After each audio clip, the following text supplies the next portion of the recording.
warahmatullahi wabarakatuh. Halo semua, kita bertemu lagi di mata kuliah kimia terapan dan kali ini kita akan membahas mengenai struktur atom.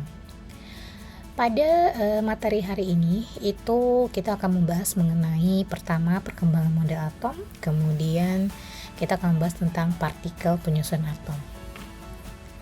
Kita akan mulai dengan perkembangan teori model atom.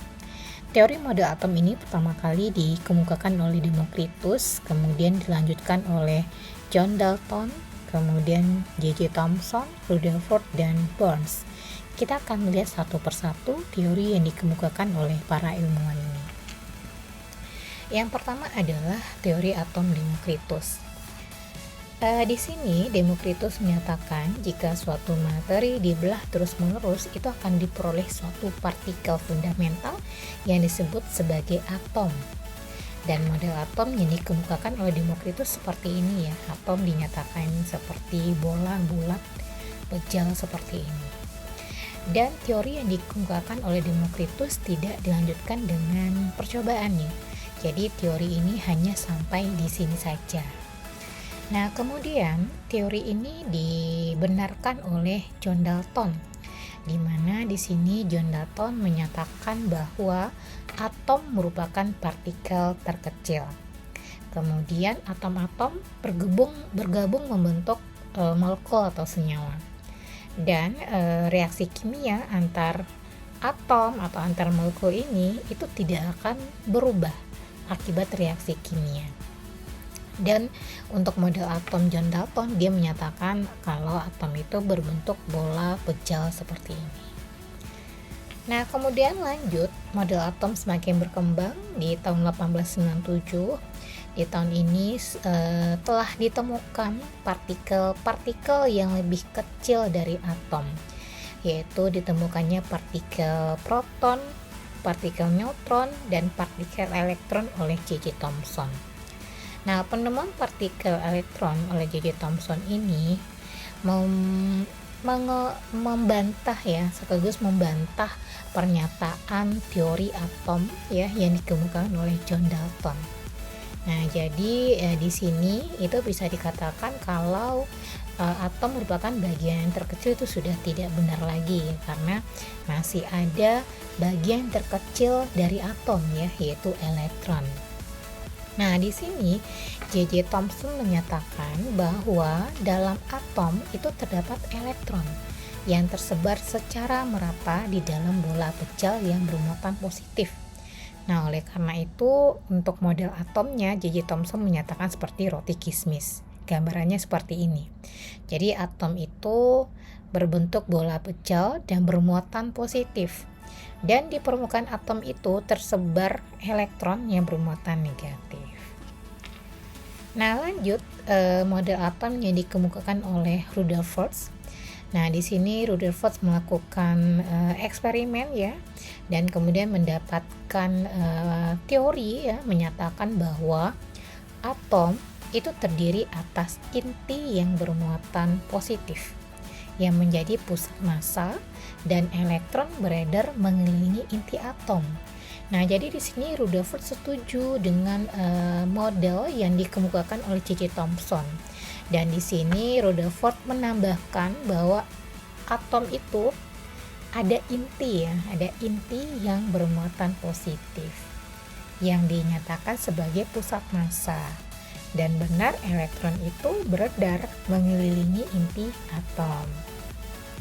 Nah, kemudian model atom ini semakin diteliti lagi ya, dan semakin dikembangkan lagi oleh Burns ya, yang merupakan mahasiswa dari Rutherford.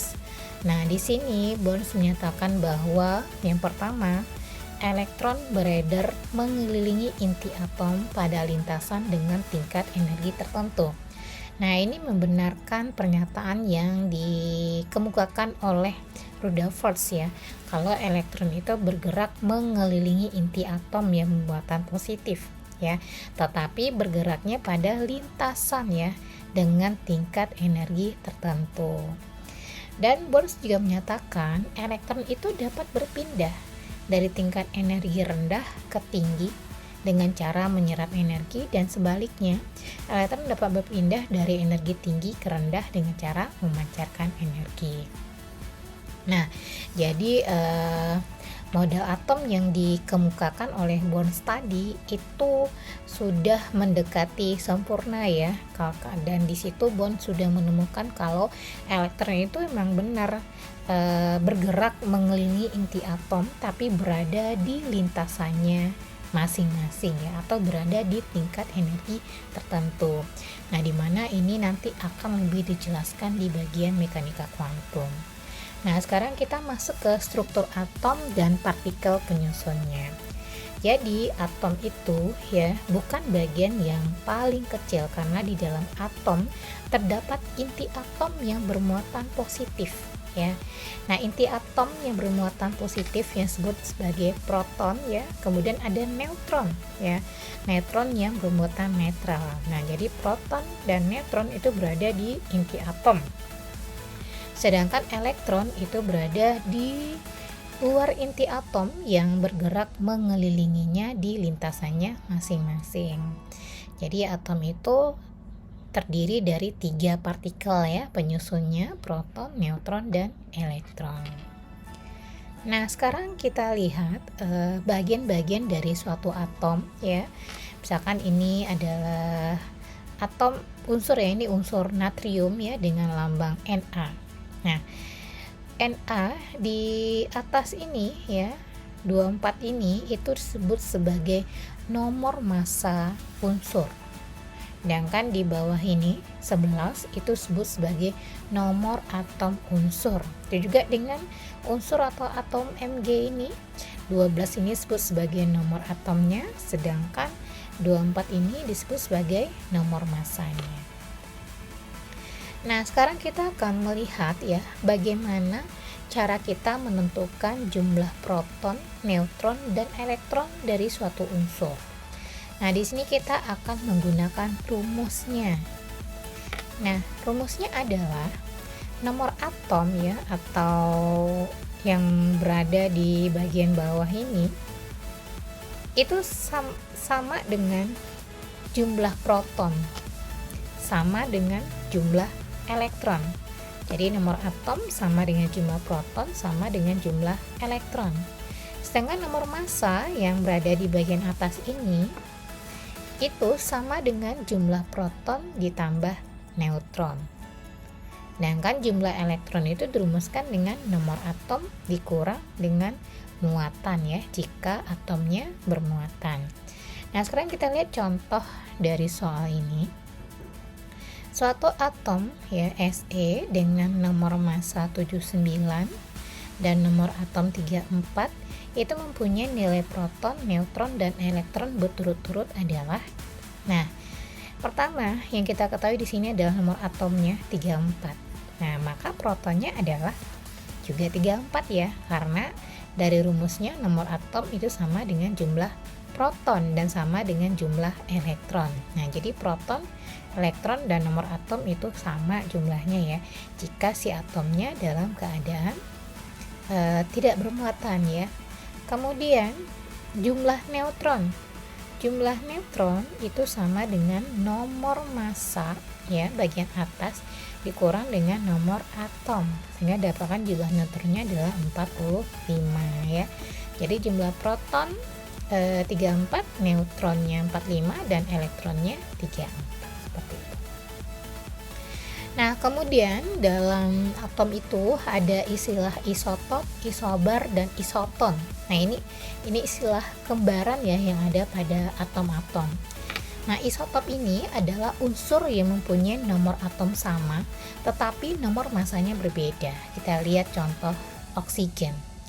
Oksigen nomor atomnya sama ya, sama-sama 8 ya, sama-sama 8. Sedangkan nomor massanya berbeda. 116, 118. Jadi bisa dikatakan kalau 168O dan 188O itu merupakan isotop. Nah, sedangkan isobar ini adalah unsur yang punya nomor massa sama, tetapi nomor atomnya berbeda. Contohnya karbon dan nitrogen.